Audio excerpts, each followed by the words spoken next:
देखिए रामायण का एक प्रसंग है।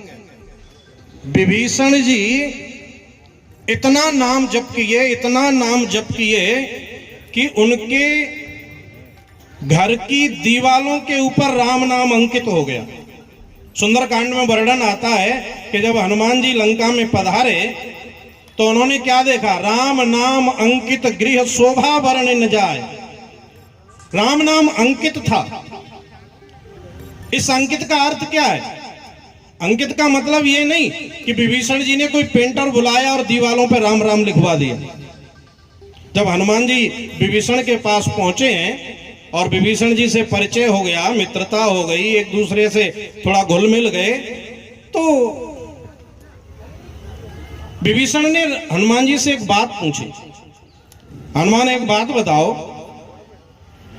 मैंने इतना नाम जप किया है, इतना नाम जप किया है भगवान का कि मेरी दीवालों के ऊपर भी राम नाम अंकित हो गया है। मतलब इतनी संख्या में जप हुआ कि दीवालों के ऊपर राम नाम अंकित हो गया। जैसे जनाबाई के कंडों में से ना बिट्ठल बिट्ठल की आवाज आती थी ना, ऐसे ही विभीषण की दीवालों पर राम नाम अंकित हो गया। तो विभीषण ने प्रश्न किया, हनुमान जी आपको तो इतना जप करते हुए मैंने देखा नहीं, लेकिन आपको भगवान मिल गए और मुझे नहीं मिले, इसका कारण क्या है? आपने हनुमान जी को माला लेकर के और आंखें बंद करके 4-4 घंटे जाप करते हुए नहीं देखा होगा। हनुमान जी के जितने चित्र आप देखते होंगे सब भागते दौड़ते देखते होंगे, या तो पर्वत हाथ में लगा है और सीधे दौड़ रहे हैं। मतलब क्या? मतलब ये कि वो राम काज में लगे रहते हैं। तो हनुमान जी ने विभीषण को एक बात कही, देखो विभीषण, तुमने नाम जप तो बहुत किया है लेकिन राम का काम नहीं किया है, और जब तक राम का काम नहीं करोगे तब तक राम की कृपा को नहीं प्राप्त कर सकते, तब तक राम को नहीं प्राप्त कर सकते। सज्जनों, हमारी भी यही दशा है। हम राम का नाम जपते हैं, भगवान की पूजा करते हैं, मंदिर जाते हैं, जप करते हैं, तप करते हैं, सब करते हैं, लेकिन राम का काम नहीं करते, कृष्ण का काम नहीं करते। और राम कृष्ण का काम क्या है? राम कृष्ण का काम है गौ सेवा। भगवान का अवतार क्यों हुआ? विप्रधेनु सुर संत हित लीन मनुज अवतार। उस ब्रह्म को अवतार लेने की आवश्यकता इसीलिए पड़ती है कि जब जब गौ के ऊपर अत्याचार हो, धर्म के ऊपर अत्याचार हो, तब तब वो परमात्मा अवतरित हुआ करता है। तो वह भगवान, वह राम, वह कृष्ण गौ की सेवा के लिए, गौ की रक्षा के लिए अवतरित होता है। तो भगवान कहते हैं अगर तू मेरे काम को नहीं करेगा, खाली नाम जपता रहेगा, तो काम चलेगा क्या? अरे राम नाम तो लोग जपते रहे, हमारे ऊपर कितना अत्याचार हुआ। राम नाम तो तब भी जप रहे होंगे जब राम मंदिर को तोड़ा गया था, लेकिन नहीं बचा पाए ना। क्यों नहीं बचा पाए? क्योंकि हम सिर्फ नाम जपते रहे, काम नहीं किए। तो आज हमें आवश्यकता है राम का नाम भी जपें, उसका कोई विरोध, काम करें, और वो काम है गौ माता का, गौ माता की सेवा, जो भगवान ने किया, जो कृष्ण ने किया। ये गोपाष्टमी का पर्व यही तो है। इसी दिन से तो भगवान गौ सेवा में संलग्न हुए, इसीलिए तो हम ये पर्व मना रहे हैं। तो ये पर्व तभी सार्थक होगा, हमारी पूजा तभी सार्थक होगी, हमारा ध्यान तभी सार्थक होगा जब हम गौ सेवा करेंगे। तो हनुमान जी ने विभीषण को एक ही बात कही, विभीषण जी तुम नाम जप कर रहे हो लेकिन काम नहीं कर रहे हो। विभीषण बोले हम तो यही काम समझते थे कि नाम जपो बस काम चल रहा। बोले नहीं, तो काम क्या है? अरे काम ये है कि जो राम की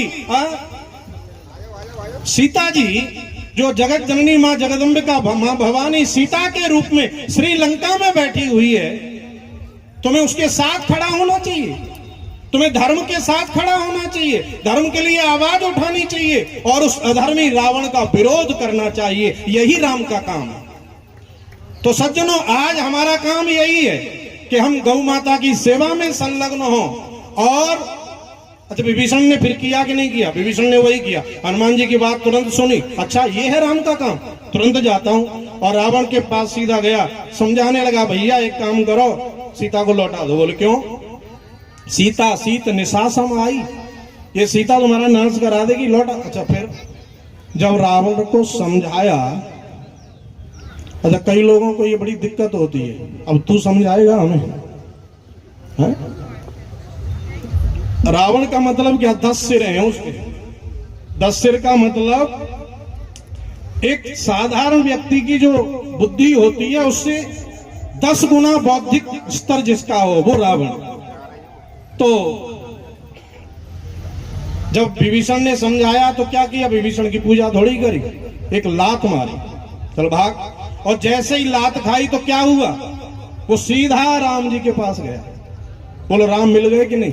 यानी जैसे ही राम का काम प्रारंभ किया और तुरंत राम की कृपा हो गई, तुरंत राम जी को प्राप्त कर लिया। इसी प्रकार से अगर हमें भगवत कृपा चाहिए, भगवान चाहिए, तो हमें राम का सिर्फ नाम नहीं जपना है, राम का काम करना है। और राम कृष्ण का काम है गौ सेवा, गौ सेवा, गौ सेवा। तो हम लोग ऐसा संकल्प लें, हम अपने जीवन में, अरे ज्यादा कुछ नहीं कर सकते, एक गौ माता की सेवा तो घर में कर सकते हैं। और घर में अगर आपके पास इतनी सुख सुविधा नहीं है कि गौ माता को वहां आप रख पाए, सेवा कर पाए, तो ये गौवंश चिकित्सालय चल रहा है, हमारे जयपुरिया जी, हमारे रावत जी।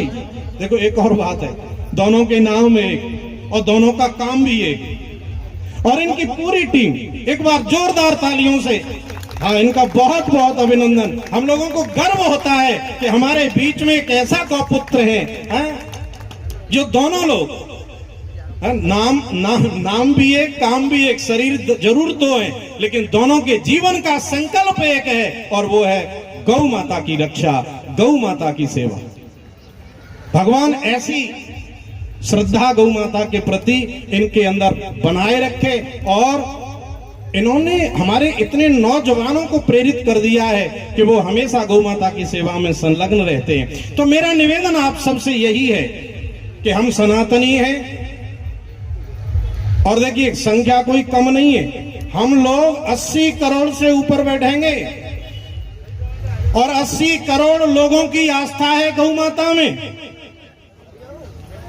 आज देखिए, किसी की आस्था के प्रति अगर उंगली उठा दी जाए, चाहे उसके धर्म ग्रंथ के लिए, चाहे उसके धर्म स्थल के लिए, क्या बवाल हो जाया करता है।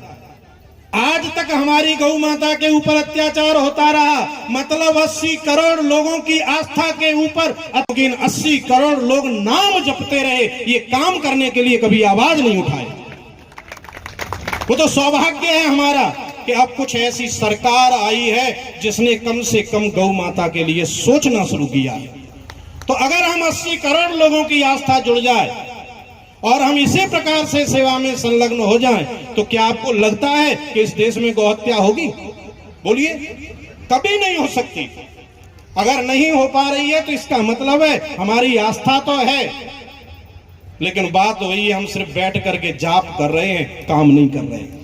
तो अब हमें जागना चाहिए और काम करना चाहिए। नाम भी जपो लेकिन काम भी करो। यही मेरा आप सबसे अनुरोध है कि इस गोपाष्टमी के उपलक्ष्य में जो उत्सव हो रहा है, आप सब लोग ऐसा संकल्प लेकर के जाएं कि हम नाम के साथ साथ राम का काम करना शुरू करेंगे, गौ माता की सेवा में संलग्न होंगे। बस मैं इसी के साथ अपनी वाणी को विराम दूंगा। आप सबको बहुत बहुत धन्यवाद, बहुत बहुत धन्यवाद।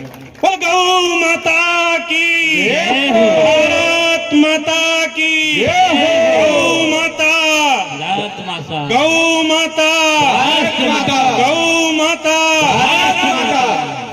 बहुत बहुत धन्यवाद।